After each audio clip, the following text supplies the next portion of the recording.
What's up, everyone? Taylor Henry of 1080 Outdoors, where we specialize in land management and we help you with your real estate. Realtor through new directions. Now, I haven't made a video in a while, but we had some questions from the podcast. People wanted to see what we're describing on the podcast. Had a couple people stop out, want to see it, so figure should probably get back into the video stuff, even though it's just with my cell phone. So if you enjoy this content in any way, make sure to follow, like, and subscribe so we know that people are watching. I'm standing in, I'm gonna flip the camera, but I can't do it without stopping this, so I'm flipping the camera. All right. This is a warm season grass, native grass planting. This is cave in the mound switchgrass, the classic cave in the mound switchgrass that everyone plants for deer hunting. This is last year's planting, put in with a 2-row no-till grain drill. It's done pretty well, actually. It's pretty impressive. Just a little sneak peek of the corn here. There's beans on the other side. We got one blind there, one blind there. So the ease of planting this has been very easy. This is no-tilled in with a drill. This is this year's planting. It was lightly, not even tilled, just drug with a disc and then broadcasted before a rain. And then we've gotten lucky with good rain. This is the second mowing. This stuff I never mowed last year, so it's done pretty well. I did mow this outside section, an outside line. You can see that like this section right here is a little bit thicker or a little bit shorter, but I think it's coming back thicker and it's helping with the weeds. So last year we barely mowed it all. Essentially let the place do what it wanted to do on its own. I threw some clover, which you see down there. We'll talk about that in a second. And then planted food plots up here. But this year I'm mowing a lot more. I have someone ask recently what was like something that you didn't expect, that you cared about, that I didn't really think or know that I cared about before I started farming and managing this property. I don't know. I get sucked into it being aesthetically pleasing. I wasn't thrilled about the way it looked last year with the weeds. I don't think it did any damage. I think the ragweed's fine. Like, this ragweed did barely any harm to this. Like, this grass is surviving. It was very minimal work put in. Like, there's some ragweed back this year, but the grass is filled in. It's not the end of the world. I don't believe in monoculture, especially monoculture grass fields like this. I mean, in the summertime, there's not going to be deer out here. But wintertime, this stuff did work. I already found sheds in it. There was beds right along it. So I filled in this middle with it. And the way that these lines are, the way this is planted, is consistent with the lines planted with essentially everything. So there's two different like main lines, I guess, of how everything's organized and planted on this property. I shouldn't say this is the exact same as all of them, because when you get down here, or like maybe this alley here, this starts becoming like a different actual, a little bit off contour. Doing shout out Mark Shepard, 1%, decline kind of water system, setting it up if we were to do terraces at some point. We haven't done them yet, but I'm setting all the agricultural type needed area into that. But up here, what we planted last year, these trees, and this is more what I call like the deer food plots area. It's actually more on exact contour. So it's a weird thing where like all that converges out at that blind, and it actually works out really nice. So this grass is planted along the food contour. I don't know how confusing that was for people. I wonder how shaky this footage is. Whatever. The parts where I mowed through here just because a thistle or something bad was in there. I'm in battle with thistles. I don't like them. I don't think they do much of any good. But look at this grass here. I mean, we're year 2. This has never been mowed. Nothing's ever been done to it. We're at 4 feet probably. 4 feet. So this is the bottom portion of the grass. So this is all I'm probably really gonna do for grass. For like native, or for switchgrass.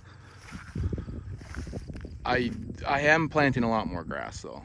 Last year I planted majority of legumes, clovers, chicory.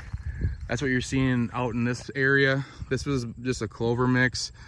Year 2, perennial clover mix, red and white majority. I'm not gonna do much with this. If I mowed it and made it look nice, it would look like a nice clover plot, but this is gonna be more of like a native, just kind of whatever happens. The only management's gonna be mowing now because everything's seeded. So there won't not be, this is gonna be native growth. Like this section probably from there, I don't know, like this whole like kind of the way this hillside runs. So you see how that's a point right here and it wraps around from like there on, and then the lower side of this whole field is more of native plantings. The thing I'm just mowed right here is a native pollinator planting through the NRCS program. There's like 27 different species of pollinator and native grasses. And a heavy amount of prairie flowers. So like this section, I drilled this blend in with oats. That's what you see these lines of. The oats start getting brown, seeded, hit it with the mower. If some of the seeds where you seed them self, it is what it is. But you can see the patches of good grass that's starting, so that actually worked pretty well. This is lightly disked as well, not tilled, very minimal equipment done. This is a pollinator planting. If you listen to the podcast, I was supposedly not doing correctly. I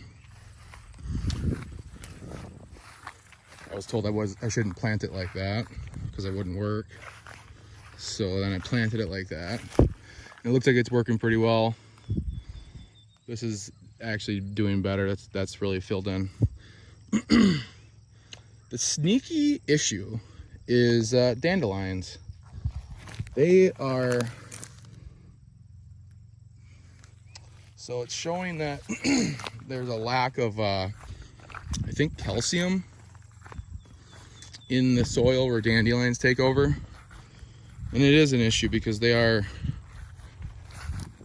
do kind of, they create the monoculture of themselves. There's not much going on the ground, which I don't like. Basic framework is just cover the ground with stuff. And then once it's covered, then we can kind of make adjustments to what we do with it. But yeah, this is, you can see this is a section here that is dandelions. Like, I don't like seeing the earth. I'm not thrilled about that. But theory 1 for year 1 on this planting is going to be just mow it a lot, and hopefully like, because there's seeds in here, like there's seeds on this dirt, and I've seen it now quite a bit with minimal, well, I'll take you to a spot right now that proves this. Minimal management will release a seed bank if something's just shading, like the seeds are just chilling down there. Like, what's up, man? I'm just chilling down here. I mean, look at this section. All these ragweed stalks completely outcompeted the clover last year in this spot. Clover came back. They're like, we're not gonna be outcompeted anymore. Don't care about the ragweed. Ragweed is not in here now. A little bit right there. People freak out about ragweed. Well, deer like it and cattle like it, so if I had to do it over again, I'd probably would have hit everything with a mower like right around this time last year, because deer nor cattle are starting to like we're getting late in the year where they're not eating it. So it could be hit with a mower. Plus, once it goes to seed, it does come back next year. I mean, it's showing you where you need to cover the ground up. That's what it's like a little alert system for the soil. Okay. This is a section of goldenrod that had essentially taken over this, and this is a waterway. Okay, so this is what's supposed to hold water. Goldenrod is a forb. It's awesome for a lot of things, and we have it on this property. I don't mind it being right here, but these sections of it outcompeted everything else. And if you look down in here, there isn't much going on, and that's the root of it, which isn't very impressive. So I was noticing the sections that looked like this had drainage problems. So grass has a much larger root system, and it really is what we're implementing in any place that has bad drainage, trying to stop it. And that's another reason why I like the grass planting up there, because it's running along contour. It's going to hold, it's going to have solid ground from the food plots, because the food plots, even if we do no-till, naturally, you know, you're going to have a little bit more runoff, doing annuals up there yearly most likely. You know, and here you have prairie flower and grass mix. Like, this whole hillside is going to hold water a lot better, just because the ground's going to be connected to each other. It's not going to be all loose. So it looked like that all in here, and a simple grazing of cattle one time. I did move them through this pretty slowly to have them really eat down everything. But look at how beautiful this grass is. That's an incredible comeback of grass. Isn't that just crazy? That is holding ground. Like, I feel good about this waterway right now. I feel really good about it.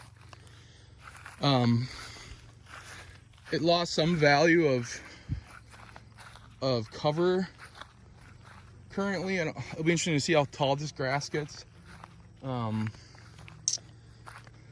But I kind of want to facilitate, if we're going to be bedding out in this field, trying to get them close up there where we can sneak in and put the smack down, and they don't have to move very far from their bed if we're bedding out in the field. But this grass will come back and get pretty tall, I think, because there's not going to be anything else that hits this year. So the theory is I'm just going to run cattle through this section once, maybe twice in a year, and then they're going to be out. You know, they were out of here July 1st. We moved them into the normal pasture, and they were out of like the hunting area. So the hunting area is pretty much going into regrowth to try to get. So I do think it's really important to have these kind of lines of structure and like different heights of vegetation to kind of facilitate movement to a certain location. Because we have a blind here and a blind here. We just mow trails through this taller stuff to try to facilitate movement up to these blinds and up to the food sources. Worked really well last year with the tall ragweed. Just everything was so tall you couldn't see when things were coming, and it got too tight up by those blinds. I know it sounds crazy because we're looking at them from a long ways away, but it would get too tight and they'd be on top of you before you could even see them. They'd run through. I'm hoping that this level, the more like chest, you know, belly button level, the 3 to 5 feet, is more what deer prefer anyways. So, and I'm hoping that with us being high and in these blinds, we'll be able to actually be able to see them and be a little bit more prepared. This section is Clover and Chicory. The chicory is pretty cool how tall it got. Chicory's up to my chin. It's like 5 feet. In the mornings, it blooms out these really beautiful blue flowers, and they just go back away at night, or like in the afternoon when the sun hits them. It's crazy. So we're essentially walking back in time where the cattle have been. This is a completely native, nothing's ever been planted on area here. So it's taken about 2 years. This was strictly ragweed last year. The only management that's been done on this section is the cattle grazed it one time in June, and then I mowed it. That's it. And what I'm seeing is a ton of volunteer clover coming back in. Queen's Anne's, obviously, it seems to be a good year for that. You have some ragweed starting to come back. This section isn't as good, but there's some really good, okay, got some good grasses coming back here. Oh yeah, up here. So I noticed these grasses in here before I put the cattle in here. It was already coming back after the ragweed was just under a lot more weeds earlier this spring, and the cattle smoked it. But so it ended up being really cheap pasture because I literally never planted a thing out here, and we have grasses, clovers. They ate this plantain, or this is burdock, but they ate some of these broadleaf stuff.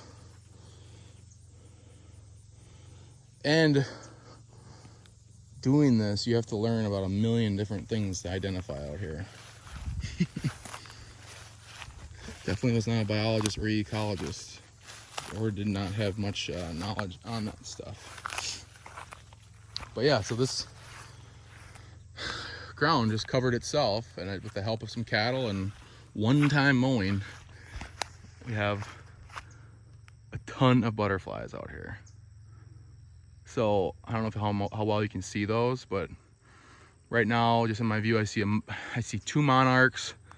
Oh, there's a baby, or a smaller monarch. A bunch of these yellow butterflies that I don't really know what they are, but there's a ton of them.